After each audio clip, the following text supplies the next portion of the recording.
Chapter 19. Rustling Deepwood. The witch's death would probably soon end the hypnotic effect she was under. However, it was likely that if they didn't get her out quickly, other witches might be able to regain control of her willpower. With Maud gone, it couldn't last too long.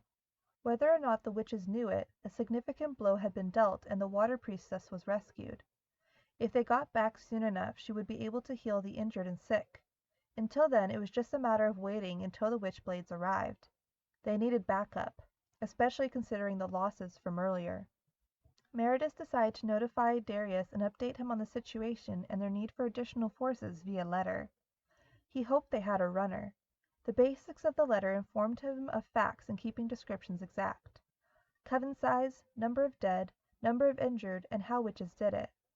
Maybe Darius could talk to some of his political contacts and shift the army in to help.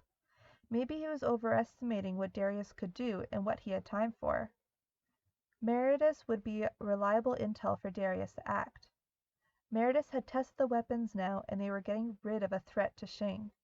It would improve Darius's company standing with the noble families, since some felt threatened by a witch coven darkening their doorstep. Further, it would likely give him a relationship to get funding for his other projects, like the weapon he held. Where Darius found these weapons baffled Meredith. Simple as they were a marvel to behold. Kenson himself cooed at the fact they protected him from hypnosis. They were not able to place you under any hypnotic effect, and looked how quickly the daggers dispelled and destroyed wards. Even with Sai's help, disabling wards is difficult, but with weapons such as these, you could destroy wards with a well-placed throw of a blade. Further, it seems to do as much damage or more than cold iron. The witch familiars even fell quickly to the slice. These weapons will change how we hunt witches. Not just that, they could change warfare, yes? Where did you obtain such a miracle? Meredith could not really give him an honest answer. They're prototypes, very valuable, and they are secret, a type of new enchantment, or the metal, perhaps. Kenson supposed offering to buy one was out of the question. It is good the witches do not know we have these.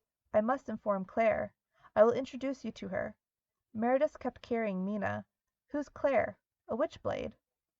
Kenson nodded while keeping his eye out for bats or any strange markings on the trees. She is the greatest of the witchblades. She is a witch hunter of renown enough to say she ended a total of 3 covens in her lifetime. She recruits many who have lost much to covens. Former slaves, children who lost their parents, or those who have been toyed with by magic. That is how she found me. I was to be the sacrifice of a cult. I was saved, but not before being marked by an otherworldly force. I remember the voice. Yes, I do. Those who served her killed cultists and brought those who survived to Claire. She was the one who took me in and taught me how to kill men and women who commit ritualistic killings. My mark is something I use which makes it difficult to see me when using magical eyes or scrying. It is perfect for sneaking around the magically powerful. I use it often. She also taught me how to sleep without nightmares. Meredith was impressed. Sounds capable. You pair the fact you are difficult to sense magically with a magical cloak which helps you blend into your surroundings. You know how to walk quietly, and you're the ideal opponent for a witch. Kenson shook his head in disagreement. No, witches must always fight with craft. Cunning is required. This allows me to fight them at all. Usually I am a scout. We just killed a hag of considerable ability and age. This is a victory, yes? They finally met up with Sai, who exhaled a breath of relief. Mina is safe? Meredith handed her to Sai, since he was tired of carrying her. Sai noticed she was under the effects of some sort of magic. Is she all right? He inquired, attempting to keep up while carrying her. Kenson didn't know how best to put it. Well, getting her away from the place where she was bewitched helped. We killed the witch, but she was put under some sort of spell. Sai looked at her. It still seems pretty strong. Want me to try to dispel it? Meredith looked up. Can you? Safely? Sai definitely thought so. Yes, shouldn't take a moment. Dispelling magic is easier than creating it. Takes 1/3 of the skill to break a spell down than it takes to make it. Give me a moment. Is she drugged? Kenson reached into his pocket. Yes, I gave her a sleeping drug.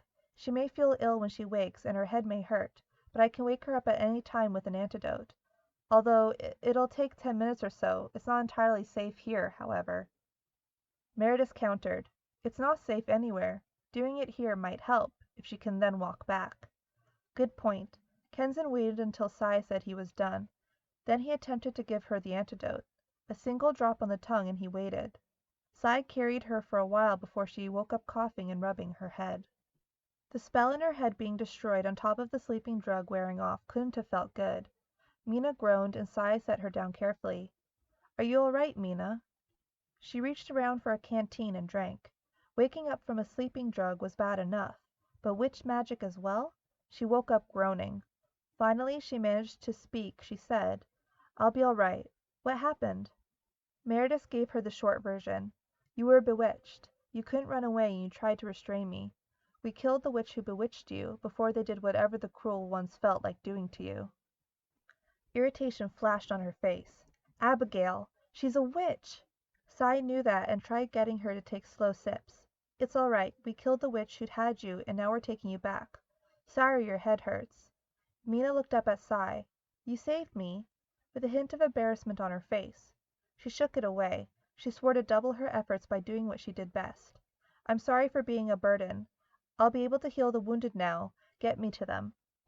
Well, at least she wasn't lazy. Meredith tugged her to her feet. We can start by letting you walk on your own. You can stand, right? Indeed she could, and even began to run ahead. We need to get back to the river. How long since I was taken? Chapter 20. Witch Haven.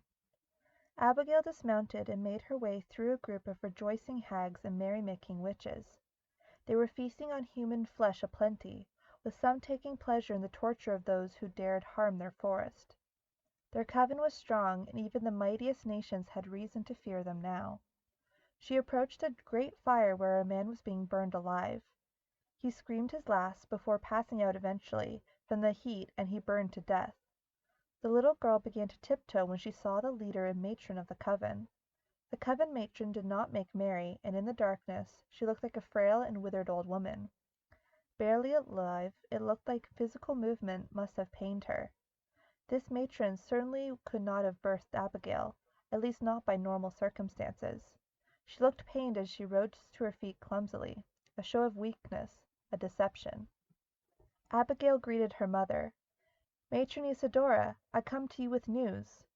The corpse-looking woman was covered with multiple wrappings and a hood that hid her face. She had long, bony fingers and nails half the length of her fingers.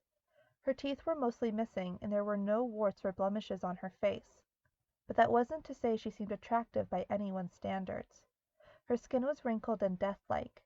Even under her clothes you could see her ribs protrude out in an unnatural manner. Her voice was surprisingly strong but raspy. My daughter, I am proud. You have killed Maud, even though she knew your name, possessed your hair, things that I gave her, knowing that it would disadvantage you. Yet I knew it would make you clever. Tell me, how was it done? Fear not, I do not fault you for using the human forces to do the deed. Such is the way of a coven. Cleverness above all else. Abigail wished she could have said she killed Maud, or even planned to kill Maud, but she was too young and she had much to learn. No matter. It was the work of the witch-blades. I merely fled and allowed her to die. To tell full truth, I did not think she would die. They passed her wards and easily reached our post. They came for a water priestess. By now they're heading back. Isadora listened quietly and slowly took her seat. She thought and kept her thoughts to herself. None were so foolish as to demand an answer from her immediately. She was crafty indeed, and would show it soon enough. You say, the witch-blades killed Maud. How do you know? Abigail folded her hands behind her back. My familiar revealed a man, one she cowered before and attempted to bargain with. Such is our way, but he did not let his guard down nor say his name. She was unable to entrance him with the witch's eye. A master such as Maud should have had no trouble on a human such as that. But his will stood. I had trouble seeing him. Even using my scrying, he was a blurred image. That was when one of my familiars caught an image of another. He crept up behind her. He was most certainly a witch-blade, a witch-hunter armed with iron and silver. He was easier to see, but not to detect. He was using a cloak to merge himself with the shadows. He walked as a harbinger of death. He knew the importance of silence and mastered the steps. So quiet was he that even Maud did not hear him. When she was ready to strike at the visitor who released the priestess from her cage, he ended her. Cold iron by the look of it.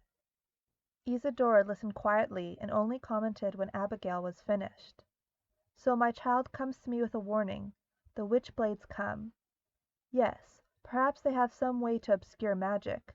This is indeed a concern, and a weapon they will use. We shall prepare. Simple wards would be of no use to something like that. Well done, my child. You could have warned Maud. You could have sent her a message. You have magic enough for that. But you did not. Her death was certain when she crossed my child. Now you come here where it is safest, to the seat of our power. Yes, your warning is gratefully accepted. Now come, eat, partake of the festival. You may leave the matter of the sellswords to me. Abigail didn't doubt she could handle them, but how was she going to fight someone who could stop magic? This was indeed a problem. If you removed all their wards, the humans would surely storm the place with an army of blades. What's more, with the advice of the witch-blades, it wouldn't be long before the hunters would be upon them. She thought heavily about how she could handle this problem. Isadora's arm shook as she raised it. She motioned to her child. Come now, child. You seem troubled still. It is as I told you. There is nothing to fear. Abigail was still worried. It wasn't as if her mother was an easy target. Still, the coven had made itself known to the world. There was no way this could last now. Even if they killed the sellswords, there would be more and more. A never-ending number of them. They would come until their coven was no more. Mother, I worry they will call in the army if we slaughter them. Isadora made a light chuckle, then cackled louder and louder, causing some of the party-goers to stop. The army, you say? Yes, little one, that is something to fear. Should something like that come, we would best flee. Indeed, it is as you say, but they will call no army. If it comes to that, we shall certainly spirit ourselves away. But that is not something that should worry you, child. Our coven shall not disperse so easily. We shall flee and regroup. So rejoice and drink. Look here, a present for you.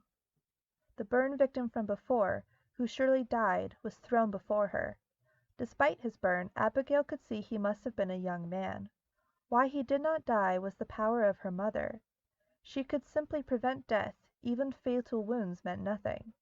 She could keep a small group of witches from dying as long as she was present. This burn victim was made to suffer before he was eaten. Abigail let a smile slide across her face. Yes, she could use another heart, another doll just for her, one which would replace the one she lost earlier. She smiled and approached the burned teenage boy. He fell on his butt and was frozen with fear about all that was around him until Abigail approached.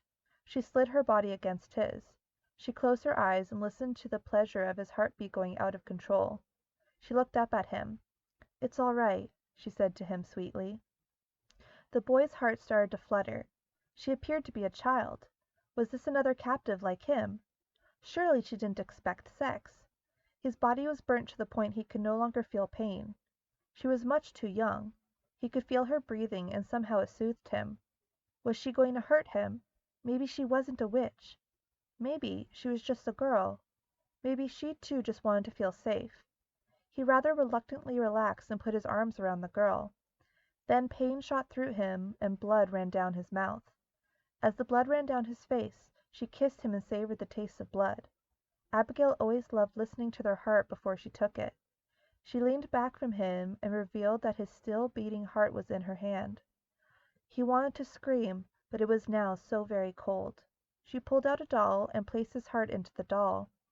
She whispered into the doll, and it was as if the doll itself came to life, just as the boy died. Thank you, Mother. I'll cherish your gift. Chapter 21. Witchblades.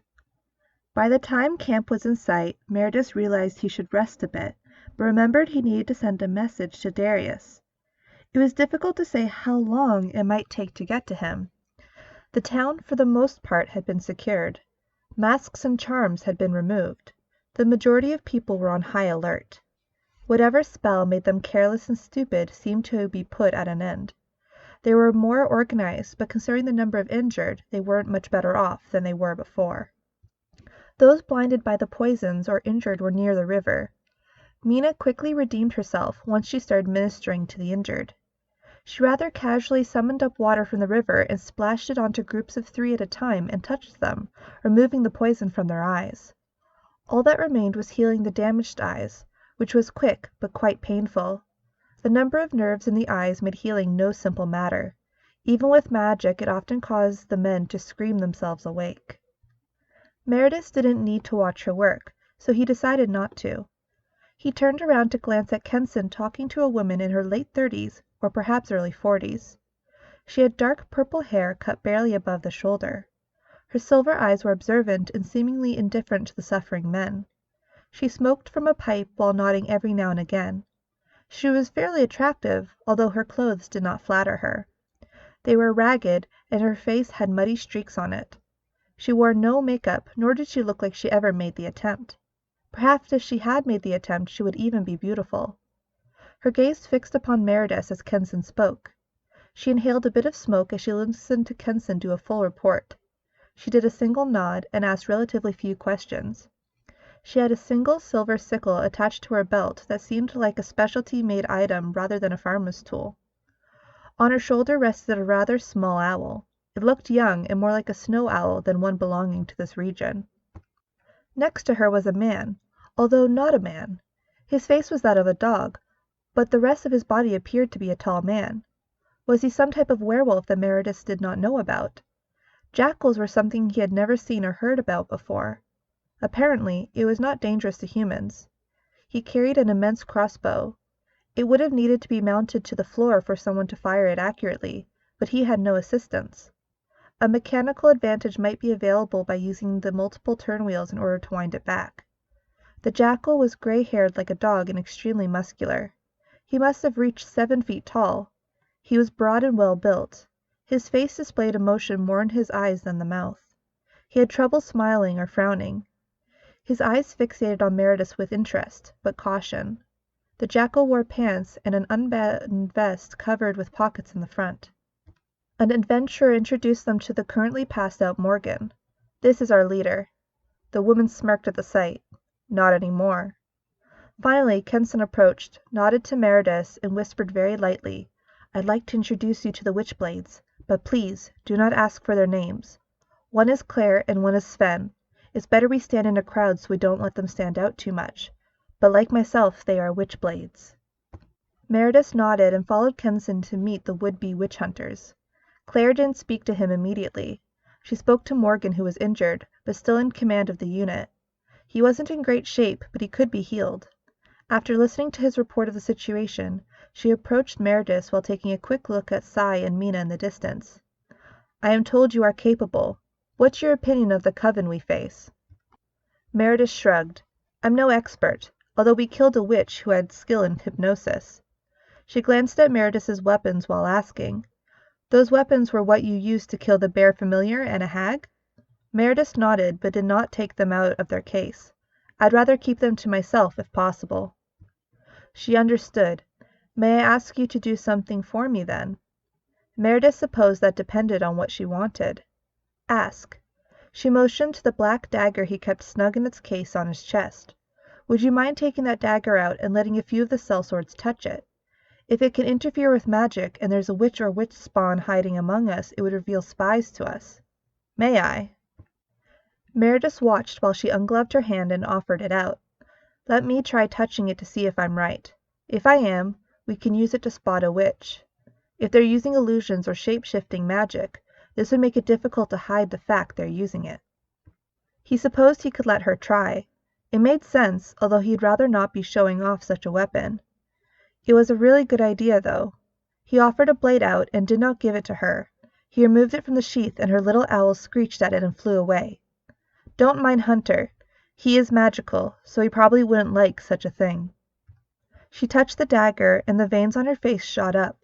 Her expression turned serious and pained. Her hand looked like it had a bad reaction to the touch. She marveled at the weapon for a moment, then composed herself. "My magic is nothing great, but even I had a pretty noticeable reaction. It'll have an even greater response, no doubt, to an actual witch. I'm going to call over some others, and if I'm honest, and one of them turns out to be a witch or witch spawn," she exhaled some smoke, "well, I suppose you can guess what we'll do to them." He waited as she brought over a small group of young men. One by one she asked them to touch the blade, telling them various lies and reasons to do so, saying it was a medical exam, or in some cases she said it would strengthen them. Whatever she thought would make them touch it. Never once did she say it was a test. Each of them had a reaction, but all their reactions were similar to her own. Very little, other than veins pulsed out and a little shaking. Nothing so great. However, one of the villagers she asked to come touch it refused it when he got close to touching it. Immediately he was tackled and held down by her jackal friend. Then she motioned for Meredith to try touching it to the first of the captured spies.